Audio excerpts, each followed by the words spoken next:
Assalamualaikum warahmatullahi wabarakatuh. Waalaikumsalam warahmatullahi wabarakatuh. Alhamdulillahi rabbil alamin.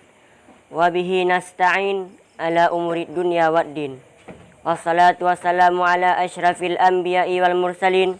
Wa ala alihi wa ashabihi ajma'in. My honorable to our father, our leader of Ummul Ayman boarding school, we like to call Walid and his family at home. My honorable to our teacher in this Ummul Ayman boarding school, and then to audience in this place. On this occasion, we will explain about taharah and any water we can use for it. Bismillahirrahmanirrahim.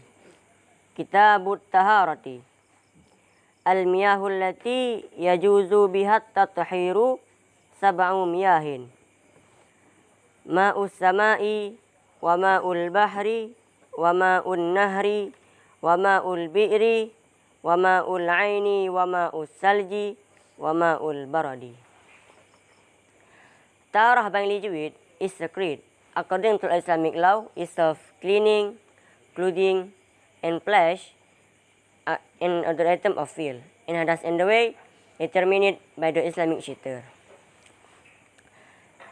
Islamic law or Islamic Sharia has 7 water for taharah. What are these? The first is rainwater, and then sea water, and river water, and dry water, and shores, and snow water, and the last one is dew. So, by using that water, we can take for ablution, bathing, cleaning from impure, and so on. Thumma al-miyahu ala arba'ati aqsamin. Tahirun mutahhirun ghairu makruhin wa huwa al-ma'ul mutlaqu. There are 4 divisions of the name or nature of the water. What is it? First, that water is sacred and can be used as sacred. Namely, is mutlaq water in the Sharia. By using that water, we can take for ablution, bathing, and so on. Watahirun mutahhirun makruhun wa huwa al-ma'ul musyammas.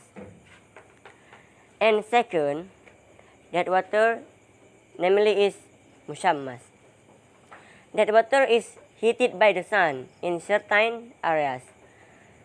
We can using that water for sacred and other, but makruh in the law. Okay, just that from me. Inshallah we continue to next part.